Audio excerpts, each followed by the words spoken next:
ਜੀ ਸੱਜਣੋ, ਅੱਜ ਇੱਕ ਨਾ ਬੜਾ ਔਖਾ ਟਾਪਿਕ ਮੈਂ ਸਿਲੈਕਟ ਕਰ ਬੈਠਾ ਤਾਂ ਸੱਜਣਾਂ ਦੀ ਆਸ ਵੀ ਹੈ ਵੀ ਤੁਸੀਂ ਇਸ ਗੱਲ ਨੂੰ ਨਿਬੇੜੋ। ਮੇਰੇ ਵੱਡੇ ਭਰਾ ਨੇ ਮੁਜ਼ੰਮਿਲ ਨਾਤਿਕ ਬਲੋਚ ਸਾਹਿਬ, ਤੇ ਮੁਜ਼ੰਮਿਲ ਦਾ ਤੇ ਮੇਰਾ ਦੋਵਾਂ ਦਾ ਉਹ ਇੱਕ ਸਾਂਝਾ ਬਤਰੀਆ ਹੈ। ਅਮਾਰ ਖਾਲਿਦ ਸਾਹਿਬ ਅੱਜ ਕੱਲ੍ਹ ਸੋਸ਼ਲ ਮੀਡੀਆ ਤੇ ਬਹੁਤ ਮਸ਼ਹੂਰ ਨੇ।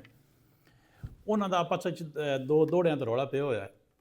ਮੈਂ ਪਹਿਲੇ ਇਹ ਦੱਸਦਾ ਜਾਵਾਂ ਕਿ ਜਿਹੜਾ ਸ਼ੇਰਾਂ ਦੇ ਵਿੱਚ ਮੁਸ਼ਾਬਤ ਹੁੰਦੀ ਹੈ ਨਾ, ਇਹ ਕੋਈ ਐਡੀ ਵੱਡੀ ਗੱਲ ਨਹੀਂ, ਇਹ ਆਮ ਚੀਜ਼ ਹੈ। ਰਦੀਫ ਕਾਫੀਆ ਰਲ ਜਾਣਾ, ਸ਼ੇਰਾਂ ਦਾ ਨਫਸ ਮਜ਼ਮੂਨ ਰਲ ਜਾਣਾ ਕੋਈ ਵੱਡੀ ਗੱਲ ਨਹੀਂ ਹੈ। ਮੈਂ ਉਸ ਤੋਂ ਪਹਿਲਾਂ ਨਾ ਪਹਿਲੇ ਸ਼ਾਹ ਹੁਸੈਨ ਦੀ ਕਾਫੀ ਦੀ ਦੋ ਲੈਣਾ ਪੜ੍ਹਦਾ, ਤੇ ਉਸ ਤੋਂ ਬਾਅਦ ਫਿਰ ਬੁੱਲੇ ਸ਼ਾਹ ਦੀ ਪੜ੍ਹਦਾ।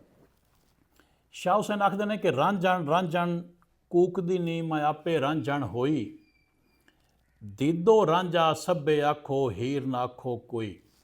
ਹੁਣ ਇਹੋ ਕਾਫੀ ਬੁੱਲੇ ਸ਼ਾਹ ਦੀ ਬੜੀ ਮਸ਼ਹੂਰ ਹੈ। ਬੁੱਲੇ ਸ਼ਾਹ ਦੀ ਕਾਫੀ ਵੇਖੋ, ਰਾਂਝਾ ਕਰਦੀ ਨੀ ਮੈਂ ਆਪੇ ਰਾਂਝਾ ਹੋਈ, ਸੱਦੋ ਮੈਨੂੰ ਦੀਦੋ ਰਾਂਝਾ ਹੀਰ ਨਾ ਆਖੋ ਕੋਈ। ਹਾਲਾਂਕਿ ਬਿਲਕੁਲ ਸੇਮ ਲੱਗਦਾ, ਲੇਕਿਨ ਕਿਸੇ ਨਕਾਦ ਨੇ ਅੱਜ ਤੱਕ ਇਸ ਤੇ ਅੰਗੇਲ ਨਹੀਂ ਉਠਾਈ। ਉਰਦੂ ਦੇ ਵਿੱਚ ਵੀ ਤੁਸੀਂ ਵੇਖੋ ਤਾਂ ਬਹੁਤ ਸਾਰੇ ਵੱਡੇ ਵੱਡੇ ਸ਼ੋਰਾ ਦੇ ਮਿਸਰੇ ਆਪਸ ਰਲ ਜਾਂਦੇ ਨੇ। ਜਿਹੜਾ ਮੈਂ ਇਸ ਨੂੰ ਦੋਨਾਂ ਅਬਾਬ ਦੇ ਜਿਹੜੇ ਸ਼ੇਰ ਨੇ ਨਾ, ਉਸ ਦਾ ਮਵਾਜ਼ਨਾ ਕੀਤਾ ਨੇ ਜਾਂ ਵੇਖੇ ਨੇ ਇੱਕ ਨਕਾਦ ਦੀ ਨਜ਼ਰ ਨਾਲ, ਕਿਤੇ ਨਾ ਕਿਤੇ ਥੋੜਾ ਬਹੁਤਾ ਨਫਸ ਮਜ਼ਮੂਨ ਰਲਦਾ ਹੈ ਔਰ ਰਦੀਫ ਕਾਫੀ ਰਲਦਾ ਹੈ। ਇਸ ਨਾਲ ਕੋਈ ਐਸੀ ਪਰੇਸ਼ਾਨੀ ਦੀ ਗੱਲ ਨਹੀਂ ਹੈ। ਦੋਨਾਂ ਦੌੜਾਂ ਦੇ ਅਬਾਬ ਦੇ ਮੈਂ ਇਸ ਖਾਤੇ 'ਚ ਵੀ ਨਹੀਂ ਪਾਉਂਦਾ ਕਿ ਕੈਂ ਦੌੜਾ ਪਹਿਲੇ ਲਿਖਿਆ ਤੇ ਕੈਂ ਪਿੱਛੇ ਲਿਖਿਆ। ਇਸ ਰੋਲੇ 'ਚ ਪਵੀ ਆ ਜੇ ਦੌੜਾ ਸੇਮ ਹੋਵੇ, ਜਿਵੇਂ ਪਿਛਲੇ ਦਿਨਾਂ ਹਯਾਤ ਭੱਟੀ ਦਾ ਤੇ ਉਹ ਬਲੋਚ ਦਾ, ਆਤਿਫ ਬਲੋਚ ਤੇ ਦੌੜੇ ਦਾ ਰੌਲਾ ਹੈ। ਮੈਂ ਦੌੜੇ ਪੜ੍ਹਦਾ ਪਿਆ, ਮੈਂ ਲਾ ਵੀ ਇਸੇ ਦਿੱਤੇ ਨੇ ਕਿ ਤੁਸੀਂ ਵੇਖ ਲਓ। ਮੈਂ ਪਹਿਲੇ ਵੱਡੇ ਬਿਰਾ ਦਾ ਨਾਤਿਕ ਮੁਜ਼ੰਮਿਲ ਹੁਸੈਨ ਨਾਤਿਕ ਬਲੋਚ ਦੌੜਾ ਪੜ੍ਹਦਾ ਕਿ ਜਿਨ੍ਹਾਂ ਮਗਰ ਹਯਾਤੀ ਦਾ ਤੇ ਲਾਈ, ਉਹ ਯਾਰ ਮੁਨਾਫਿਕ ਨਿਕਲਣ, ਜਿਨ੍ਹਾਂ ਨਾਲ ਨਿਭਾਇਆ ਕੱਪੜਿਆਂ ਦਾ ਕਿਰਦਾਰ ਮੁਨਾਫਿਕ ਨਿਕਲਣ। ਮੇਰੇ ਦਿੱਤੇ ਹੋਏ ਮਈਆਂ ਤੇ ਕਸ ਬੈਠਣ ਹਥਿਆਰ ਮੁਨਾਫਿਕ ਨਿਕਲਣ, 100 ਵਾਰ ਮੈਂ ਨਾਤਿਕ ਵਸਿਆ ਹਾਂ 100 ਵਾਰ ਮੁਨਾਫਿਕ ਨਿਕਲਣ। ਹੁਣ ਅਮਾਰ ਦਾ ਦੌੜਾ ਸੁਣੋ ਜੀ, ਤੇ ਫਿਰ ਮਵਾਜ਼ਨ ਆਪੇ ਕਰ ਲਓ ਕਿ ਦੌੜੇ ਸੇਮ ਹਨ ਜਾਂ ਕਿ ਥੋੜਾ ਬਹੁਤਾ ਨਾ ਮਜ਼ਮੂਨ ਦਾ ਤਾਂ ਕਾਫੀ ਰਲਦਾ ਹੈ।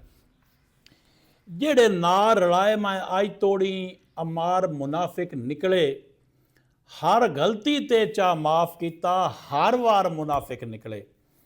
ਕੱਚ ਵਾਂਗ ਤਰੁੱਟ ਗਏ ਬਿਲ ਆਖਿਰ, ਕਿਹੜੇ ਪਿਆਰ ਮੁਨਾਫਿਕ ਨਿਕਲੇ। ਕੁਝ ਦੁੱਖ ਹਨ ਯਾਰ ਮੁਹੱਬਤ ਦੇ, ਕੁਛ ਯਾਰ ਮੁਨਾਫਿਕ ਨਿਕਲੇ। ਜਿਹੜੇ ਲੋਕ ਸ਼ਾਇਰੀ ਨੂੰ ਜਾਣਦੇ ਨੇ, ਇਹ ਦੋਵੇਂ ਦੌੜੇ ਮੈਂ ਲੈਂਦਾ ਪਿਆ, ਉਹ ਜ਼ਰਾ ਪਰਖ ਕੇ ਉਹ ਵੀ ਆਪਣੇ ਕਮੈਂਟ 'ਚ ਦੱਸ ਦੇਣ। ਮੇਰੇ ਨਜ਼ਦੀਕ ਕੋਈ ਐਸਾ ਇਹਦੇ 'ਚ ਨਹੀਂ ਰਲਦੀ ਚੀਜ਼ਾਂ, ਇਤਨਾ ਛੋਟਾ ਮੋਟਾ ਜਿਹੜਾ ਨਾ ਉਹ ਖਿਆਲ ਰਲਦਾ ਰਹਿੰਦਾ ਹੈ। ਲਿਹਾਜ਼ਾ ਨਾਤਿਕ ਸਾਹਿਬ ਆਪਣੀ ਜਗ੍ਹਾ ਤੇ ਦੌੜਾ ਪੜ੍ਹਦੇ ਰਹੇ, ਤੇ ਸਾਡਾ ਬਤਰੀਆ ਜਿਹੜਾ ਪੁੱਤਰ ਹੈ ਅਮਾਰ ਖਾਲਿਦ, ਉਹ ਆਪਣੀ ਜਗ੍ਹਾ ਤੇ ਪੜ੍ਹਦੇ ਰਹੇ। ਇਸ ਰੋਲੇ ਨੂੰ ਹੁਣ ਮਿਹਰਬਾਨੀ ਕਰਕੇ ਮੁਕਾਓ ਤੇ ਇਸ ਨੂੰ ਅੱਗੇ ਚੱਲਣ ਦਿਓ ਜੀ। ਇਹ ਕੋਈ ਐਸਾ ਮਸਲਾ ਮੇਰੇ ਨਜ਼ਦੀਕ ਨਹੀਂ ਹੈ, ਤੇ ਉਮੀਦ ਹੈ ਇਹ ਦੋਵੇਂ ਮੇਰੇ ਅਜ਼ੀਜ਼ ਜਿਹੜੇ ਨੇ, ਛੋਟਾ ਪੁੱਤਰ ਤੇ ਵੱਡਾ ਭਰਾ, ਇਹ ਮੇਰੀ ਮਿਹਨਤ ਮੰਨ ਸਨ ਤੇ ਇਸ ਚੀਜ਼ ਨੂੰ ਇੱਥੇ ਹੀ ਖਤਮ ਕਰ ਦਿਓ ਸਨ। ਬਹੁਤ ਸ਼ੁਕਰੀਆ ਜੀ।